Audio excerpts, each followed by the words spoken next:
وَلَقَدْ يَسَّرْنَا الْقُرْآنَ لِلذِّكْرِ، اور بے شک ہم نے قرآن کو نصیحت کے لیے آسان کر دیا ہے۔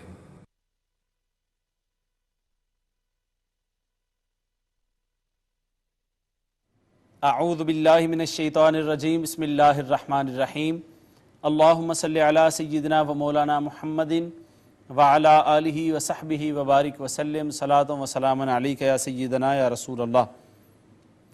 معزز و مکرم ناظرین و سامعین، اللہ رب العزت کے فضل و کرم سے کریم آقا علیہ الصلوۃ والسلام کے نالین پاک کے تصدق سے عرفان القرآن کورس کے 50ویں لیکچر میں آج ہم شریک ہیں۔ حاضرین، مدات کا بیان ہم گزشتہ اسباق میں پڑھ چکے۔ تجوید کے بیان میں ہم وقف شروع کرنے جا رہے ہیں کہ وقف کیا ہے، علامات اوقاف کیا ہیں اور وقف کی کتنی اقسام ہیں۔ تو آئیے حصۃ التجوید میں آج وقف کا بیان پڑھتے ہیں۔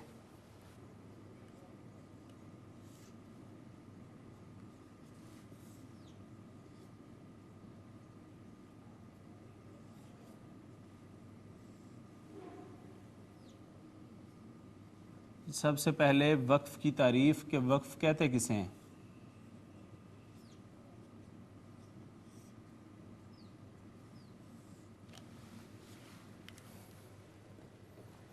کسی کلمہ کے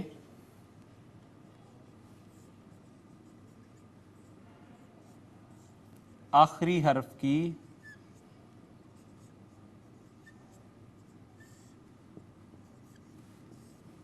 حرکت کو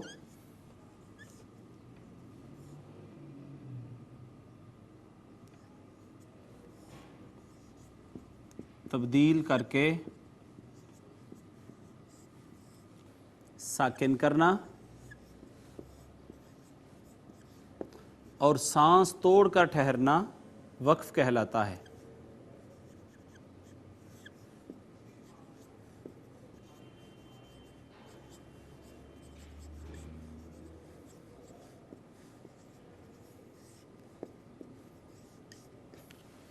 جی ناظرین، کسی بھی کلمہ کا جو آخری حرف ہوتا ہے اس کا جو اعراب ہے، زبر، زیر، پیش، جو بھی حرکت ہے اس کو تبدیل کر دیں، ختم کر دیں، اس کی جگہ پہ سکون دے دیں، یعنی جزم دے کے سانس توڑ کر ٹھہریں، تو اس کو ہم وقف کہتے ہیں۔ کسی کلمہ کے آخری حرف کی حرکت کو تبدیل کر کے ساکن کریں اور سانس توڑ کر ٹھہریں۔ یہ یاد رکھ لیں کہ سانس توڑے بغیر رکنے کو وقف نہیں، سکتہ کہتے ہیں۔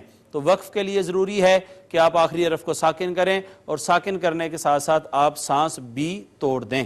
یہ وقف کی تعریف تھی۔ اب آئیے علامات اوقاف۔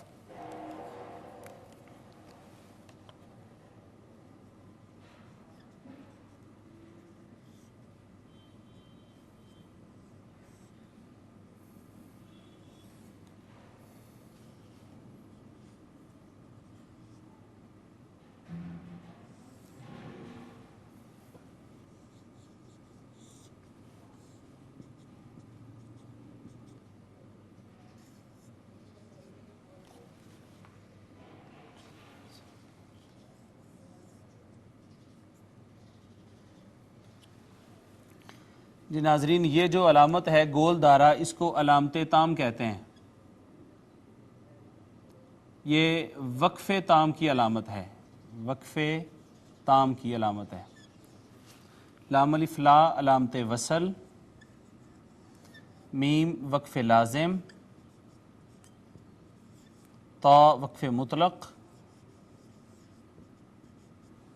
جیم وقف جائز، جبکہ زا وقف مجوز کی علامت ہے۔ جی ناظرین، اب ان کی کیفیت کے بارے میں کہ وقف تام جہاں پہ ہو یہاں ٹھہر جانا چاہیے، بہتر ہے۔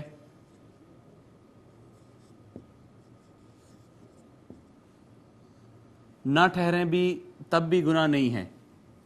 لام الف لا جو علامت وصل ہوتی ہے، اگر تو یہ آئے اس گول دائرہ کے اوپر، یہاں علامت تام کے اوپر آئے، وقف تام کی علامت کے اوپر آئے، پھر تو آپ کے پاس آپشن ہے، اگر آپ ٹھہریں پھر بھی جائز ہے، نہ ٹھہریں پھر بھی جائز ہے، لیکن نہ ٹھہرنا زیادہ بہتر ہے۔ لیکن اگر دوران آیت آ جائے دوران آیت آئے تو ہر صورت وصل کریں گے.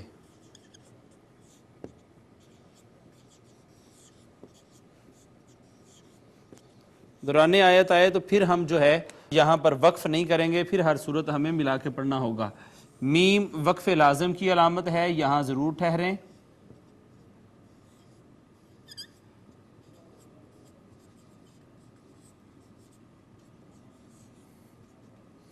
تو وقف مطلق ہے, یہاں بھی وقف کر سکتے ہیں.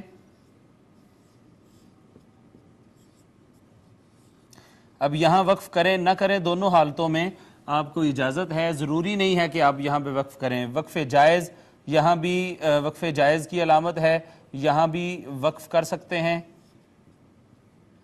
وقف کریں نہ کریں دونوں صورتوں میں آپ کو اجازت ہے. زا آ گئی وقف مجوز, یہ بھی وقف کریں نہ کریں آپ کی مرضی ہے, دونوں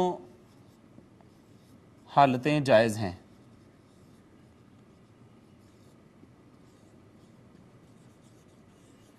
ناظرین یہ میں آپ کو بتا دوں کہ علامت وصل جب دوران آیت آئے گی, اس صورت میں جب دوران آیت آئے گی تو لازمی ہے کہ آپ وصل کریں, اس کا دھیان رکھیں, اور وقف لازم کا دھیان رکھیں.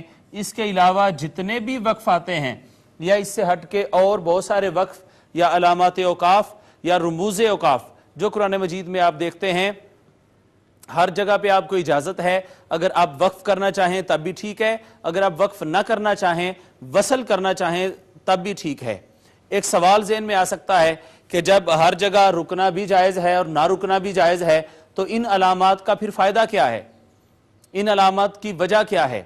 تو اس کا جواب یہ ہے کہ یہ علامات اس وجہ سے ہیں کہ اگر کوئی دوران آیت رکنا چاہ رہا ہے, اس کا سانس ٹوٹ رہا ہے, ختم ہو رہا ہے, تو وہ کوشش کرے کہ کسی نہ کسی قریبی علامت وقف پر جا کے رک جائے. وہاں رکنے سے فائدہ یہ ہوگا کہ اعادہ نہیں کرنا پڑے گا, پیچھے سے ملا کے نہیں پڑھنا پڑے گا, اعادہ کیے بغیر ہم اس کو آگے پڑھ سکتے ہیں. اور اگر علامت وقف کے بغیر آپ رکتے ہیں تو پھر آپ کو اعادہ کرنا ضروری ہوتا ہے. آج ہم نے وقف کا بیان شروع کیا, وقف کی تعریف پڑھی اور چند علامات اوقاف پڑھی ہیں. ناظرین انشاءاللہ اگلے آنے والے لیکچرز میں ہم اس کی مزید تفصیل پڑھیں گے.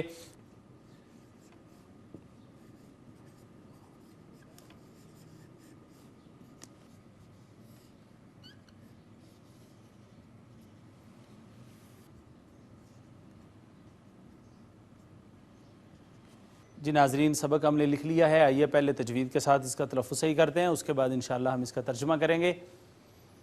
اعوذ باللہ من الشیطان الرجیم, بسم اللہ الرحمن الرحیم. ما ننسخ من آیت او ننسها نأت بخیر منها. الف پدہ ہے, نون ساکن پہ اخفا کیا ہم نے, خواہ حروف مستعلیہ میں سے اس کو پر کر کے پڑھا. نون ساکن کے بعد حرف اظہار, یہاں پہ اظہار ہوگا. الف المدیہ الصغیرہ, یہاں بھی نون تنوین کے بعد حرف اظہار, یہاں بھی اظہار ہوگا. واو ماقبل مفتوح, واو لین نون ساکن پہ اخفا ہوگا. الف مدہ ہے, پھر حمزہ کو ہم نے جھٹکے سے پڑھا. پھر یا ماقبل مفتوح یا لین ہے, یہاں پہ پھر ناظرین نون تنوین میم آ گیا, میم کا ماقبل نون تنوین, میم نے اس کو اپنے اندر ضم کر لیا. ادغام بالغنہ, نون ساکن کے بعد ہا آ گئی اظہار میں سے, لہٰذا یہاں پہ اظہار ہوگا. الف مدہ. او مثلها الم تعلم ان اللہ علی کل شیء قدیر. یہاں بھی ناظرین میم ساکن اظہار شفوی, میم ساکن اظہار شفوی, نون مشدد غنہ ہوگا, اس میں جلالت ماقبل مفتوح, لہٰذا یہاں پہ اس میں جلالت مفخم پڑھا جائے گا. کھڑی زبر آ گئی آخری حرف پر, الف المکسورہ ہم اسے کہتے ہیں. یا کا ماقبل مفتوح یا لین, نون تنوین ما بعد حرف اخفا, لہٰذا یہاں پہ اخفا ہوگا. یا کا ماقبل مکسور یا مدہ. الم تعلم ان اللہ لہ ملک السماوات والارض, یہاں دیکھیں میم ساکن اظہار شفوی، پھر میم ساکن اظہار شفوی، نون مشدد پہ غنہ، اس میں جلالت کا ما قبل مفتوح مفخم پڑھا جائے گا، الف المدیہ صغیرہ، واو المدیہ صغیرہ، الف المدیہ صغیرہ، پھر الف المدیہ صغیرہ، اور پھر را ساکن ما قبل مفتوح، را کو مفخم پڑھا جائے گا۔ وَمَا لَكُم مِّن دُونِ اللَّهِ مِن وَلِيٍّ وَلَا نَصِيرٍ۔ یہاں پہ ناظرین الف مدہ ہے، میم ساکن کے بعد دوسری میم آ گئی، ادغام شفوی ہے، نون ساکن پہ اخفا ہے، واو مدہ ہے، اس میں جلالت کا ما قبل مکسور، لہٰذا اس کو مرقق پڑھیں گے، باریک پڑھیں گے۔ پھر اوپر کھڑی زبر الف المدیہ صغیرہ، واو مشدد یرملون میں سے ما قبل نون ساکن، واو نے ما قبل کو اپنے اندر مدغم کر لیا، ادغام بالغنہ۔ یہاں بھی نون تنوین کا ما بعد جو تھا حروف یرملون میں سے ما قبل کو اپنے اندر مدغم کیا، ادغام بالغنہ، الف مدہ ہے، یا مدہ ہے۔ ام تريدون ان تسألوا رسولكم كما سئل موسى من قبل، میم ساکن پہ اظہار شفوی، یا کا ما قبل مکسور، یا مدہ ہے، واو مدہ ہے، نون ساکن اخفا ہوگا اور واو مدہ، پھر را مفتوح ہے لہٰذا اس کو پر کر کے پڑھا جائے گا، واو مدہ میم ساکن پہ اظہار شفوی، الف مدہ ہے، واو مدہ الف المکسورہ، میم ساکن پہ اخفا ہوگا، با ساکن پہ کلکلا ہوگا۔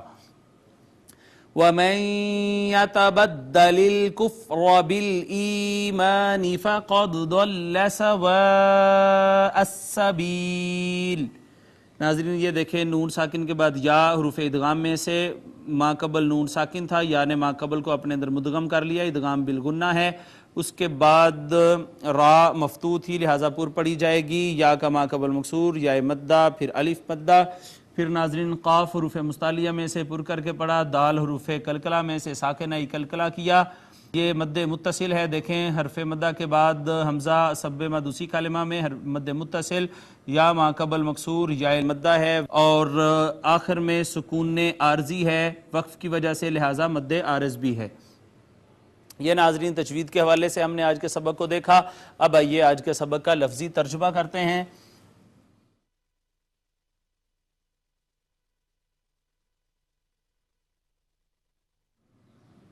ما نافیہ ہے، معنی ہے نہیں، ننسخ فعل مضارع جمع متکلم ہم منسوخ کرتے، نہیں ہم منسوخ کرتے۔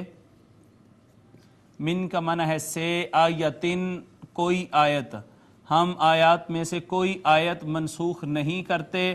او یا ننسیہا، ننسی فعل مضارع مجہول جمع متکلم ہم بلاتے، ہم بلا دیتے ہیں، بلاتے ہیں۔ ہا اس میں ضمیر واحد مؤنث غائب کی، اس کا مرجع آیتن ہے، اسے یا ہم بلا دیتے ہیں اسے۔ ناتی، ناتی فعل مضارع جمع متکلم ہم لاتے ہیں، عطایاتی ہوتا ہے لانا، ہم لاتے ہیں۔ بخیرن با کا معنی ہے ساتھ، خیر بہتر، ہم بہتر لاتے ہیں۔ من کا معنی ہے سے، ہا اس میں ضمیر واحد مؤنث غائب کی، اس کا مرجع بھی آیتن، اس سے بہتر ہم لے آتے ہیں۔ او، او کا معنی ہے یا، مثلی ہا مثل جیسی، ہا اس میں ضمیر واحد مؤنث غائب کی، اس کا مرجع بھی آیتن، یا اس جیسی لے آتے ہیں۔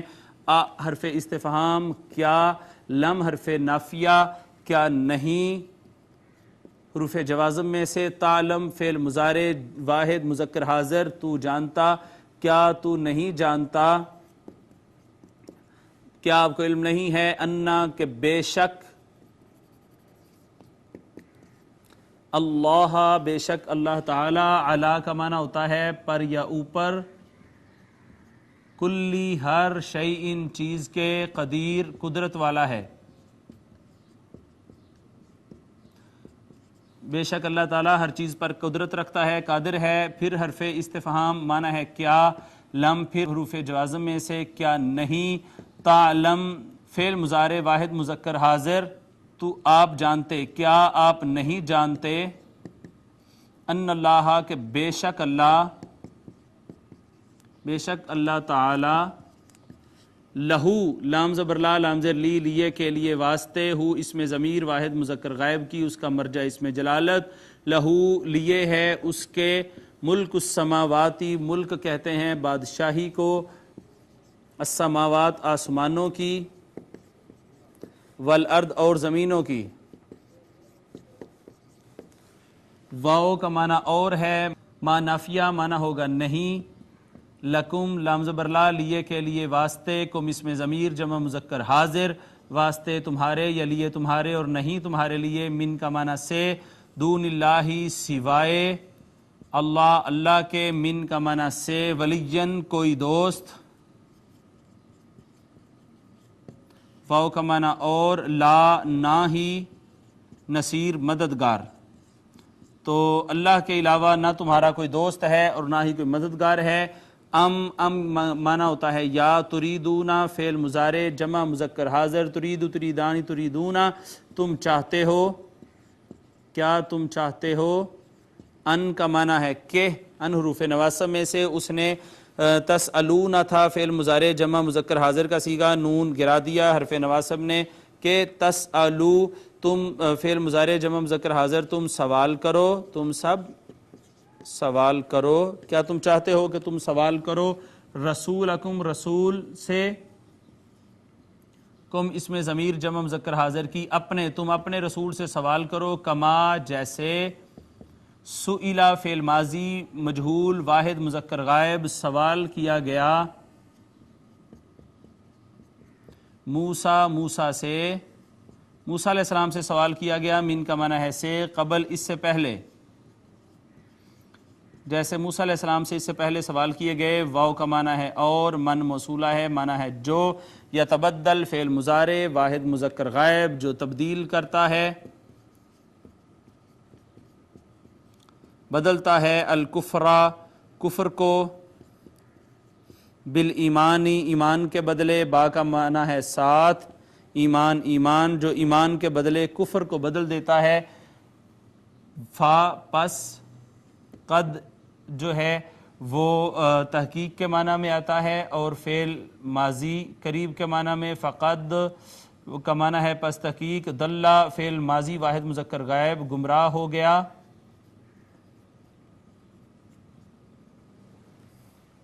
سواء کا معنی ہے سیدھے، السبیل راستے سے، تو وہ سیدھے راستے سے گمراہ ہو گیا۔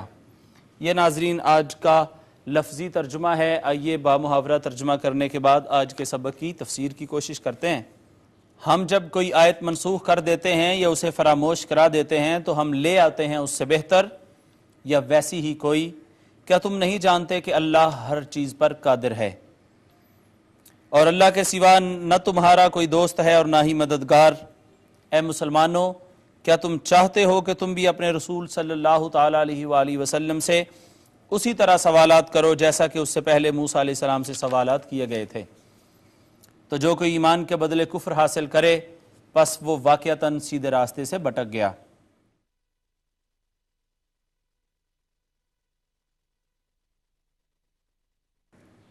حاضرین مکرم، ما ننسخ من آیت، بعض آیات اور احکام خاص مقاصد اور مصالح کی تکمیل کے لیے نازل کیے گئے۔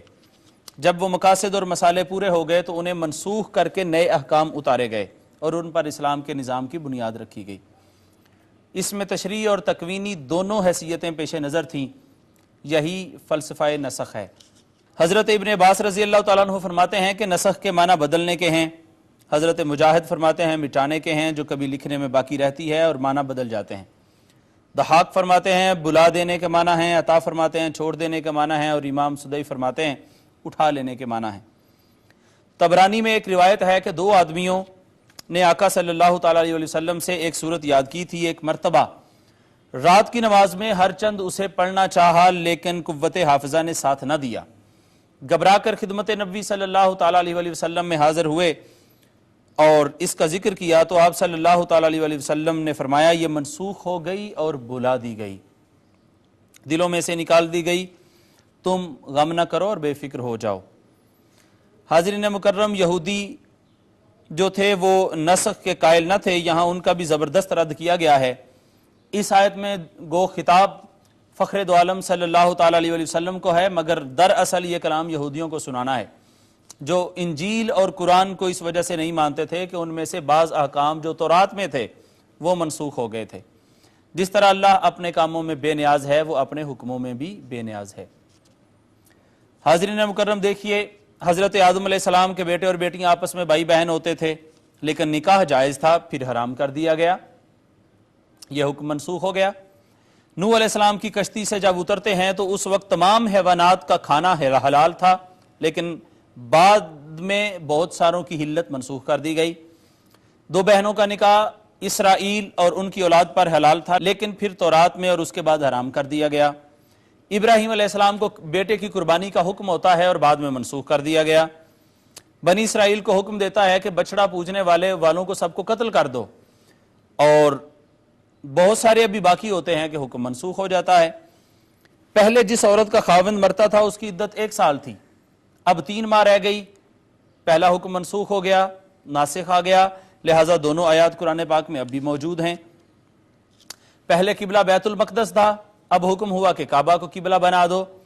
پہلے مسلمانوں کو حکم تھا کہ ایک ایک مسلمان 10 کافروں کے مقابلے میں لڑے، بعد میں وہ 2 کے مقابلے میں صبر کرنے کا حکم ہوا۔ پہلے حکم تھا کہ آقا صلی اللہ تعالیٰ علیہ وسلم سے سرگوشی کرنے سے پہلے، گفتگو کرنے سے پہلے صدقہ کر لیا کرو، بعد میں یہ حکم منسوخ ہو گیا اور دونوں آیات قرآن پاک میں موجود ہیں۔ حضور نبی اکرم صلی اللہ تعالیٰ علیہ وسلم کا ارشاد پاک ہے کہ مسلمانوں میں سے سب سے بڑا مجرم وہ ہے جو اس چیز کے بارے میں سوال کرے جو حرام نہ تھی لیکن اس کے سوال کرنے سے حرام ہو گئی۔ صحیح مسلم میں ہے کہ جب تک میں کچھ نہ کہوں، آقا علیہ الصلوۃ والسلام نے فرمایا تم بھی نہ پوچھو، تم سے پہلے لوگوں کو اسی بد خصلت نے برباد اور ہلاک کر دیا کہ وہ بکثرت سوال کیا کرتے تھے اور اپنے نبیوں سے اختلاف کرتے تھے۔ جب میں تمہیں حکم دوں تو اپنی طاقت کے مطابق بجا لاؤ، اور اگر منع کروں تو رک جایا کرو۔ یہ آپ صلی اللہ تعالیٰ علیہ وسلم نے اس وقت فرمایا تھا جب لوگوں کو خبر دی کہ اللہ تعالیٰ نے تم پر حج فرض کیا ہے، تو کسی نے کہا کہ ہر سال؟ آپ صلی اللہ تعالیٰ علیہ وسلم خاموش ہو گئے۔ اس نے پھر پوچھا، آپ نے کوئی جواب نہ دیا۔ اس نے تیسری دفعہ پھر یہی سوال کیا۔ آپ صلی اللہ تعالیٰ علیہ وسلم نے فرمایا نہیں، ہر سال نہیں، اگر میں ہاں کہہ دیتا تو ہر سال فرض ہو جاتا اور پھر تم کبھی بھی اس حکم کو بجا نہ لا سکتے۔ ابو العالیہ رضی اللہ تعالیٰ عنہ کہتے ہیں کہ ایک شخص نے حضور صلی اللہ تعالیٰ علیہ وسلم سے کہا، یا رسول اللہ، کاش ہمارے گناہوں کا کفارہ بھی اسی طرح ہو جاتا جس طرح بنی اسرائیل کے گناہوں کا تھا۔ آپ صلی اللہ علیہ وسلم نے سنتے ہی 3 دفعہ جناب باری تعالیٰ میں عرض کی کہ نہیں ہے اللہ، ہم یہ نہیں چاہتے۔ پھر فرمایا، سنو، بنی اسرائیل میں سے جو کوئی گناہ کرتا اس کے دروازے پر قدرتاً لکھا ہوا پایا جاتا اور ساتھ ہی اس کا کفارہ بھی لکھا ہوا ہوتا۔ اب یا تو وہ دنیاوی رسوائی کو قبول کر کے کفارہ ادا کرے اور یا اپنے پوشیدہ گناہوں کو ظاہر کرے، یا کفارہ نہ دے اور آخرت کی رسوائی منظور کرے۔ لیکن حضور نے فرمایا کہ تم سے تو اللہ تعالیٰ نے یہ وعدہ فرمایا ہے، وَمَن يَعْمَلْ سُوءًا أَوْ يَظْلِمْ نَفْسَهُ ثُمَّ يَسْتَغْفِرُ اللَّهَ يَجِدِ اللَّهَ غَفُورًا رَحِيمًا۔ جس سے کوئی برا کام ہو جائے یا وہ اپنی جان پر ظلم کر بیٹھے پھر استغفار کرے تو وہ اللہ تعالیٰ کو بہت بڑا بخشش اور مہربانی کرنے والا پائے گا۔ حاضرین مکرم، یہ آج کے سبق کی تفسیر تھی جو ہم نے کی۔ اب آئیے چلتے ہیں اپنے اس لیکچر کے آخری حصہ کی جانب، جس کا نام ہے حصۃ الحدیث، اور پیارے آقا صلی اللہ تعالیٰ علیہ وسلم کا فرمان علی شان پڑھتے ہیں۔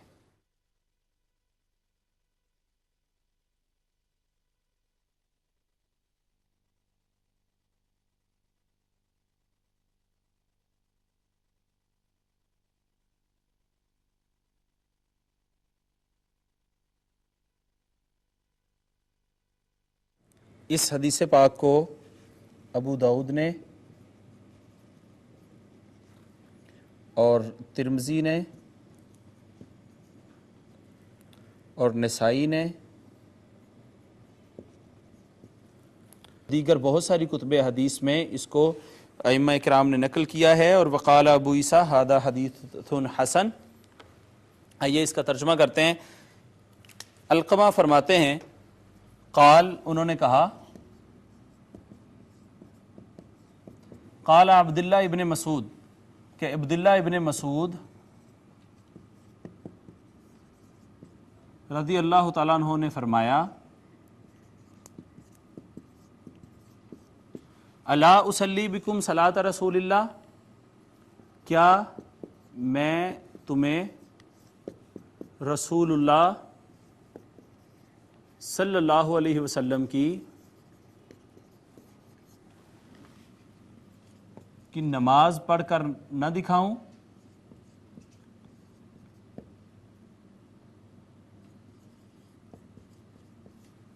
قال، انہوں نے کہا فصلی، تو انہوں نے نماز پڑھی، حضور علیہ الصلوۃ والسلام کے طریقے کے مطابق انہوں نے نماز پڑھی۔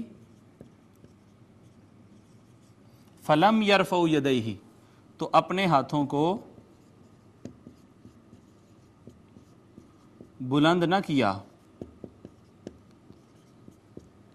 الا مرتن، سوائے ایک دفعہ کے، سوائے ایک مرتبہ کے انہوں نے بقیہ نماز میں اپنے ہاتھوں کو بلند نہ کیا۔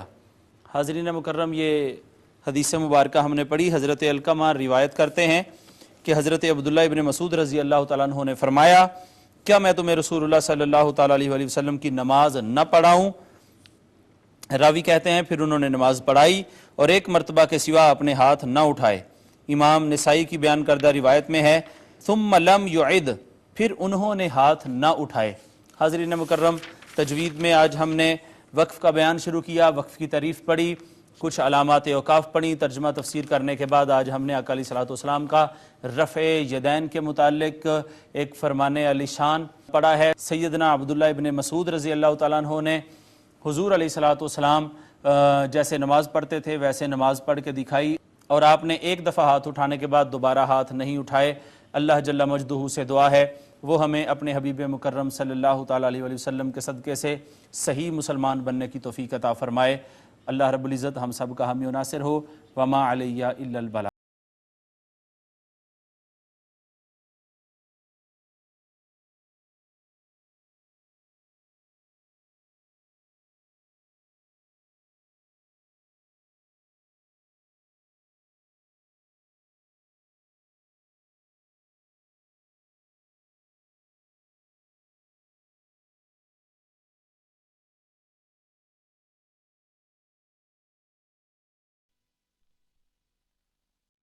أسألك يا من هو الله الذي لا إله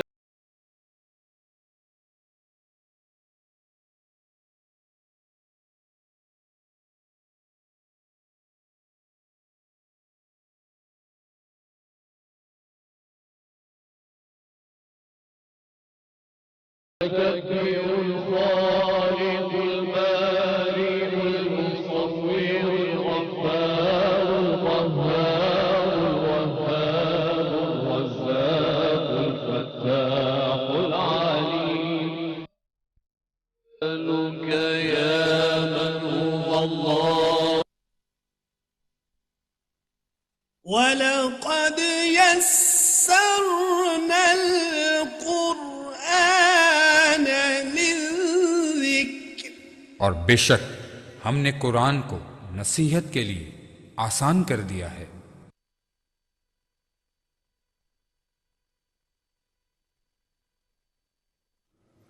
اعوذ باللہ من الشیطان الرجیم، بسم اللہ الرحمن الرحیم، صلی اللہ علی النبی الامی وعلی آلہ وصحبہ وبارک وسلم، صلاۃ و سلام علیک یا سیدنا یا رسول اللہ۔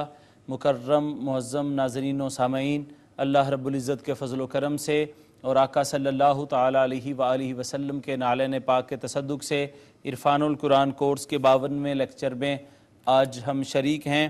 حاضرین مکرم، حصۃ التجوید میں ہم وقف کی اقسام پڑھ رہے ہیں۔ 3 پہلی اقسام ہم نے پڑھ لی تھیں۔ آئیے ناظرین، جو اگلی 7 اقسام ہیں وقف کے بیان میں وہ آج ہم کمپلیٹ کرتے ہیں۔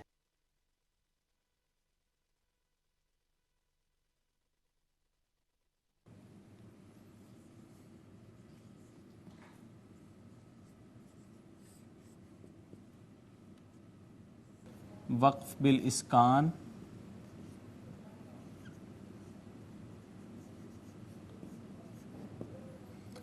وقف بالروم، وقف بالاشمام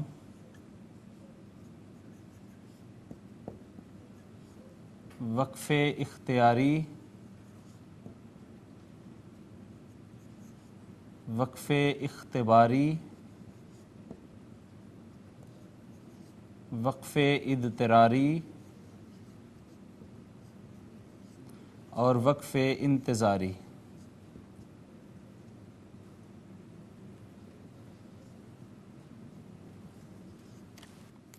جی ناظرین، وقف بالاسکان کسی کلمہ کے آخری حرف کو ساکن کر کے وقف کرنا۔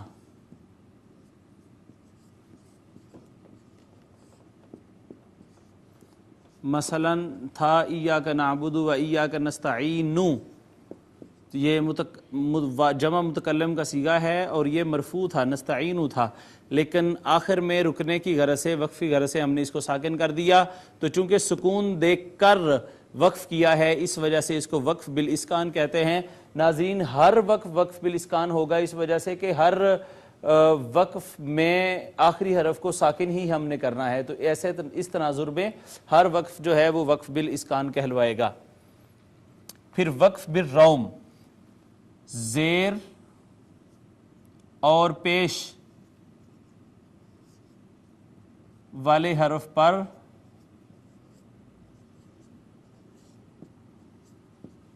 وقف کرنا کہ حرکت کا 1/3 حصہ پڑھا جائے، 1/3 حصہ پڑھا جائے۔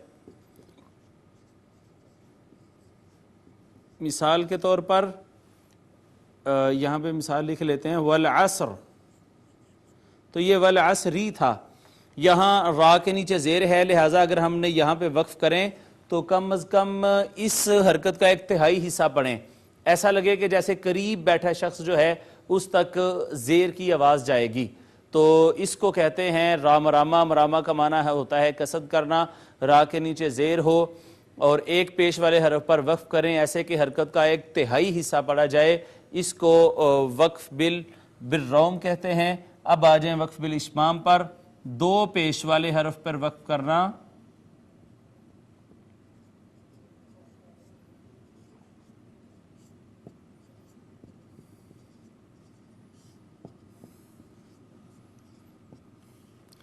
کہ ہونٹ گول رہ جائیں،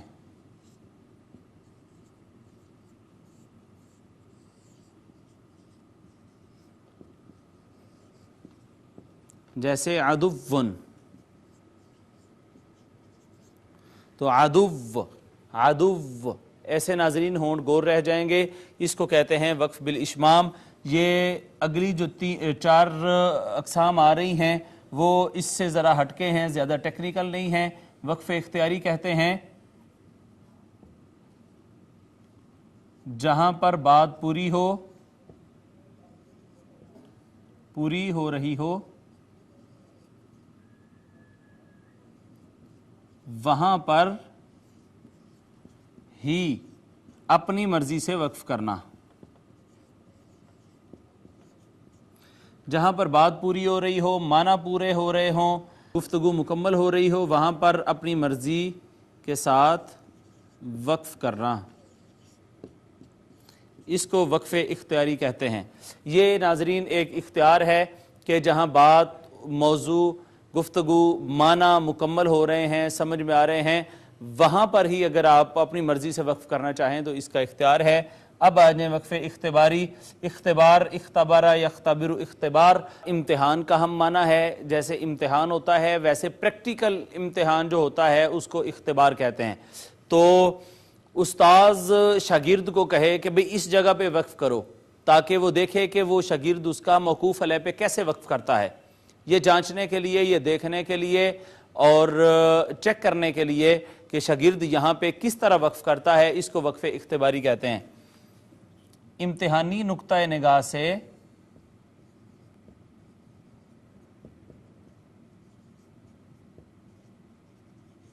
استاد کا شاگرد کو کہیں وقف کروانا۔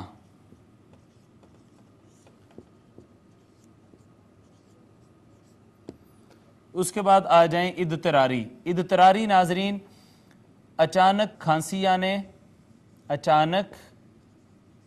آنے، سانس ٹوٹنے یا کسی اور مجبوری کے باعث وقف کرنا۔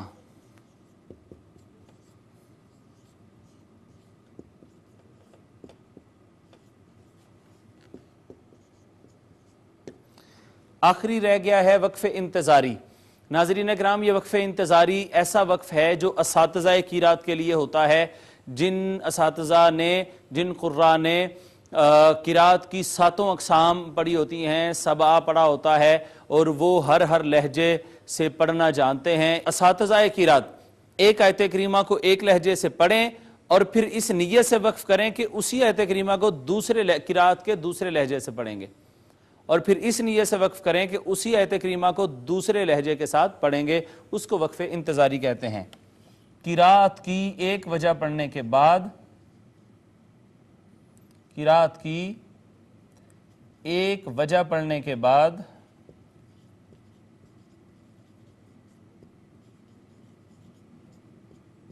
دوسری وجہ پڑھنے کے لیے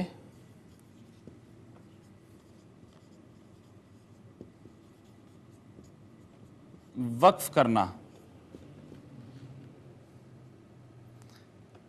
دوسری وجہ پڑھنے کے لیے وقف کرنا، یہ ناظرین وقف انتظاری ہے۔ تو معزز ناظرین، 7 اقسام آج ہم نے جو ہے وہ وقف کی پڑھی ہیں۔ وقف بالاسکان، کسی کلمہ کے آخری حرف کی حرکت کو ساکن کر کے وقف کرنا۔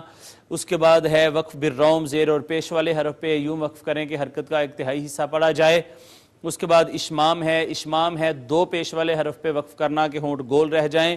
اختیاری ہے، جہاں پہ بات پوری ہو رہی ہو، معنی پورے ہو رہے ہوں، وہیں پہ اپنی مرضی سے وقف کرنا، اپنے اختیار سے وقف کرنا، وقف اختیاری ہے۔ اختباری، امتحانی نقطۂ نگاہ سے استاذ کا شاگرد کو کہیں وقف کروانا۔ اس کے بعد اضطراری مجبوری کی حالت میں کھانسی آ گئی، چھینک آ گئی، سانس ٹوٹ گیا، ایسے وقف کو وقف اضطراری کہتے ہیں۔ وقف انتظاری، اساتذہ قرات ایک آیت کریمہ کو قرات کی ایک وجہ سے پڑھیں، پھر اس نیت سے وقف کریں کہ اسی آیت کریمہ کو قرات کی دوسری وجہ سے پڑھیں گے۔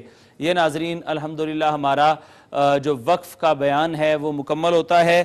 آخر میں آپ کو وقف کی کچھ حالتیں جو ہیں وہ بتاتا ہوں، اس کے بعد انشاءاللہ ہم اپنے آج کے ترجمہ کے سبق کی جانب چلتے ہیں۔ جی ناظرین، وقف کے طریقے۔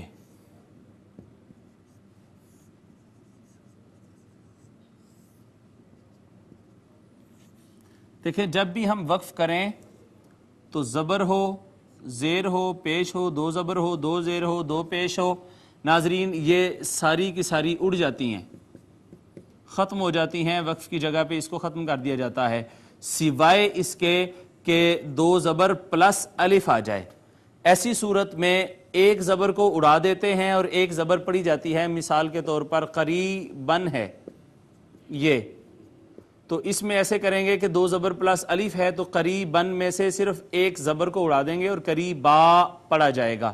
اسی طرح گول تا اگر آخر میں آئے گی تو وہ ہا سے بدل جائے گی۔ یہ ناظرین وقف کے طریقے ہیں کہ آخر میں زبر آئے وہ بھی ختم، زیر آئے، پیش آئے، 2 زبر 2 زیر 2 پیش آئے، سب ختم کر دی جاتی ہیں۔ ہاں اگر 2 زبر پلس الف آ جائے تو ایسی صورت میں ایک زبر کو ہٹا دیا جاتا ہے، ایک زبر پلس الف پڑھا جاتا ہے، اور اگر گول تا آخر میں آ جائے تو وہ وقف کی حالت میں ہا رہ جاتی ہے، جیسے مسلمتن مسلمہ رہ جائے گا۔ یہ وقف کا بیان الحمدللہ آج ہمارا مکمل ہو گیا۔ آئیے ناظرین آج کے سبق کا ترجمہ پڑھتے ہیں۔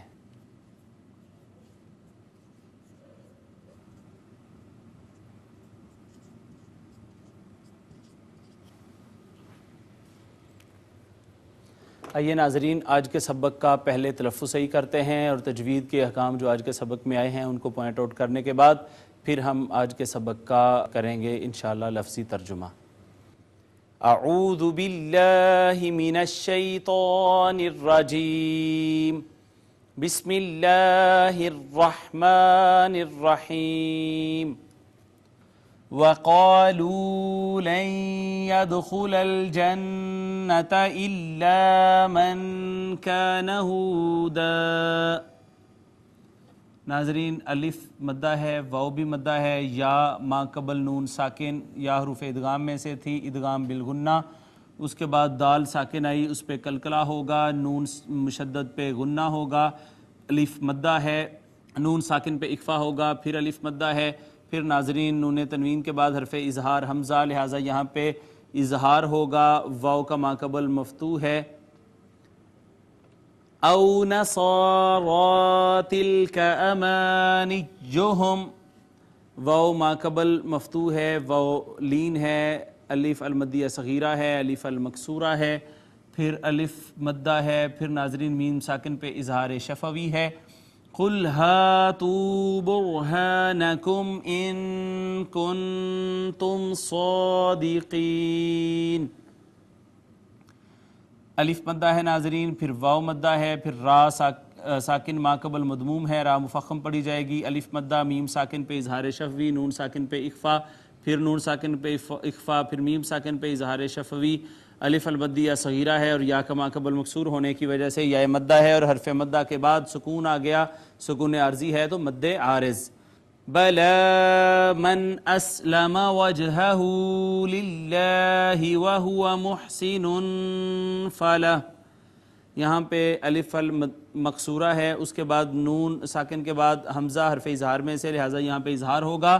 اس کے بعد جیم ساکن کلکلہ ہوگا. واو المدیہ صغیرہ، اس میں جلالت کا ما قبل مکسور، لہٰذا اس کو مرقق بریک پڑھیں گے، الف المدیہ صغیرہ.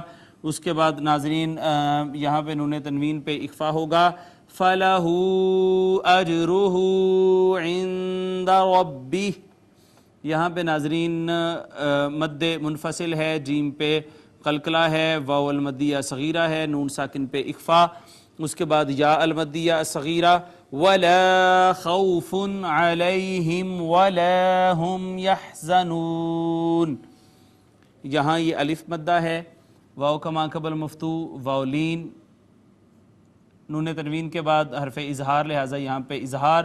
یا کا ما قبل مفتوح، یا لین، میم ساکن پہ اظہار شفوی، پھر الف مدہ، میم ساکن پہ پھر اظہار شفوی، اور پھر واو مدہ، حرف مدہ کے بعد سکون عارضی، لہٰذا مد عارض بھی یہاں پہ ہوگی.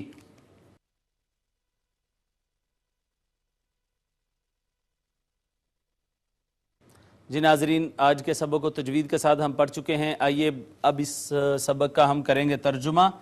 واو کا معنی ہے اور، قالو فعل ماضی جمع مذکر غائب کا صیغہ ہے، انہوں نے کہا. لن یدخلا حرف ناصبہ میں سے، ہرگز نہیں. یدخلو تھا، یدخلا حرف ناصب کی وجہ سے رہ گیا. یدخلو جنت میں داخل ہوگا، ہرگز نہیں داخل ہوگا. جنتا جنت میں، الا سوائے، من موصولہ ہے، معنی ہے جو، کانا فعل ماضی واحد مذکر غائب، جو ہوگا یا جو ہوا. ہودن، ہودن یہودی. او کا معنی ہے یا، نصارہ نصرانی. تو وہ کہتے ہیں کہ ہرگز یہودیوں اور عیسائیوں کے، نصرانیوں کے علاوہ کوئی جنت میں نہیں جائے گا. تل کا اس میں اشارہ ہے، واحد مؤنث کا صیغہ ہے، اس کا معنی ہے وہ، بعید کا صیغہ ہے. امانیہم، امانیج امنیہ کی جمع ہے، اس کا معنی ہے باطل امیدیں. یہ باطل امیدیں ہیں. ہم اس میں ضمیر جمع مذکر غائب کی، ان کی، یہ تو ان کی باطل امیدیں ہیں. کل فعل امر ہے، واحد مذکر حاضر کا صیغہ ہے، آپ فرما دیں. ہاتو، ہاتو فعل امر جمع مذکر حاضر کا یہ بھی صیغہ ہے، اس کا معنی ہے تم لے آؤ. برہان، برہان کہتے ہیں پختہ پکی دلیل کو، تم لے آؤ دلیل. کم اس میں ضمیر جمع مذکر حاضر کی، اپنی، تم اپنی دلیل لے آؤ. ان کا معنی ہے اگر، کن تم فعل ماضی جمع مذکر غائب، ہو تم، اگر ہو تم، صادقین میں صادقین میں یا نون جمع کے لیے، معنی سب یا سارے، اگر تم سارے صادق سچے ہو۔ اگر تم سچے ہو تو پھر اپنی دلیل لاؤ۔ بلا کا معنی ہے ہاں یا کیوں نہیں، کبھی اس کا ترجمہ کیا جاتا ہے۔ من کا معنی ہے جو، من موصولہ ہے۔ اسلم فعل ماضی واحد مذکر غائب، جس نے جھکا دیا۔ وجہہ وجہ چہرہ، ہو اس میں ضمیر واحد مذکر غائب کی، اس کا مرجع ہے من موصولہ، جس نے اپنا چہرہ جھکا دیا۔ للہ لام زیر لی، لیے کے لیے، واسطے، واسطے اس میں جلالت، اس اللہ، اللہ کے واسطے جس نے اپنا چہرہ جھکا لیا۔ واو کا معنی ہے اور، ہوا اس میں ضمیر واحد مذکر غائب کی، اور وہ محسن احسان کرنے والا ہو گیا، نیکوکار ہو گیا، اور وہ نیکوکار ہو گیا۔ فا کا معنی ہے پس، لام زبر لا، لام زر لی کا معنی لیے کے لیے، واسطے، پس واسطے یا لیے، ہو اس میں ضمیر واحد مذکر غائب کی، واسطے اس کے، اجرن اجر ہے، ہو اس میں ضمیر واحد مذکر غائب کی، اس کا، پس اس کا اجر ہے، عندہ نزدیک یا پاس، رب ہی اس کے پروردگار کے، ہی اس میں ضمیر واحد مذکر غائب کی، اس کے پروردگار کے نزدیک اس کا اجر ہے۔ واو کا معنی اور، لا کا معنی ہے نہیں، لا نافیہ ہے۔ خوفن کوئی خوف، اور نہیں کوئی خوف۔ علا کا معنی پر یا اوپر، ہم اس میں ضمیر جمع مذکر غائب کی، ان پر کوئی خوف نہیں ہے۔ ولا اور، لا حرف نفی ہے یہ، اور نہ ہی، ہم اس میں ضمیر جمع مذکر غائب کی، وہ سب، اور نہ ہی وہ سب، یحزنون فعل مضارع جمع مذکر غائب، اس کا ترجمہ ہے وہ غمگین ہوں گے، اور نہ ہی انہیں کوئی غم ہوگا، نہ ہی وہ غمگین ہوں گے، نہ تو انہیں کوئی خوف ہے اور نہ ہی وہ غمگین ہوں گے۔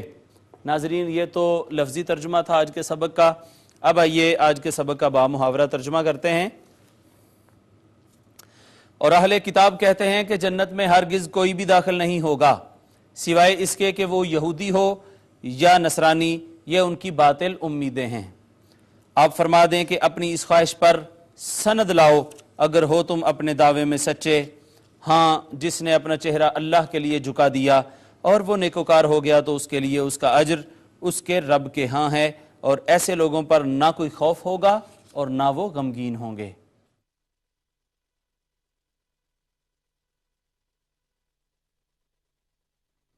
حاضرین مکرم، یہ اس آیت کا شان نزول یہ ہے کہ آقا علیہ الصلوۃ والسلام کی مجلس میں مدینہ کے یہود تھے اور نجران کے نصارہ بیٹھے ہوئے تھے، تو وہ آپس میں مناظرہ کرنے لگ پڑے۔ یہودی کہنے لگے کہ صرف وہ جنت میں جائیں گے، اور نصارہ کہنے لگے کہ صرف وہ جنت میں جائیں گے۔ تو اس پر یہ آیت کریمہ نازل ہوئی۔ حضور علیہ الصلوۃ والسلام پر اترنے والی اس آیت کریمہ نے واضح فرما دیا کہ یہ ان کی باطل امیدیں ہیں، جھوٹی امیدیں ہیں کہ سوائے ان کے کوئی جنت میں نہیں جا سکتا، بلکہ حقیقت یہ ہے کہ جو اللہ کے لیے اپنا چہرہ جھکا لیتا ہے، نیکوکار ہو جاتا ہے، اللہ کے تمام انبیاء پر ایمان لے آتا ہے، اور بالآخر آقا علیہ الصلوۃ والسلام کی نبوت کی تصدیق کرتا ہے، وہی جو ہے اس پر دنیا میں کوئی خوف نہیں ہوگا اور آخرت کے لیے بھی اس کو کوئی غم نہیں ہوگا۔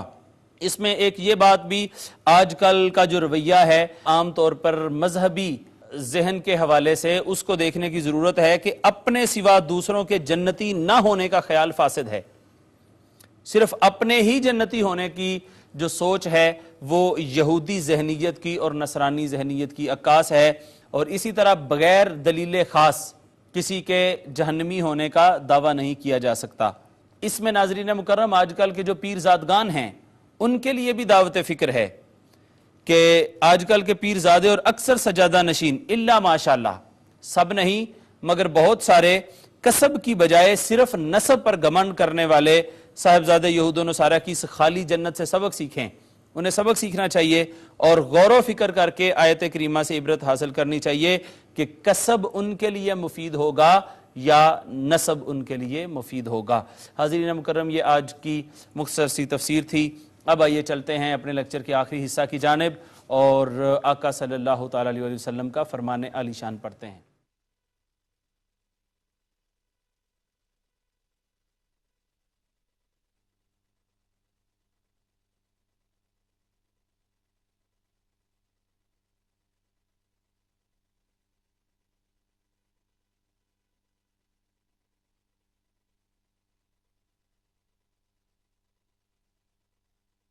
ابن عمر رضی اللہ تعالیٰ عنہما فرماتے ہیں نہا رسول اللہ صلی اللہ تعالیٰ علیہ وسلم عن الوصال، رسول اللہ صلی اللہ علیہ وسلم نے منع فرما دیا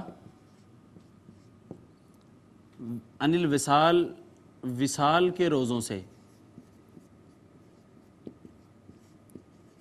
اب یہ وصال کے روزے وہ ہوتے ہیں جو سحری کیے بغیر اور افطاری کیے بغیر مسلسل رکھے جاتے ہیں، اسے حضور نے منع فرمایا۔ جب قالو تو صحابہ عرض کرنے لگے، صحابہ نے کہا انکا تواصلو، بے شک آپ بھی تو وصال کے روزے رکھتے ہیں، آقا آپ بھی تو وصال کے روزے رکھتے ہیں۔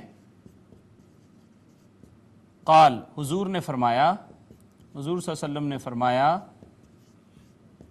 انی لست مثلکم، بے شک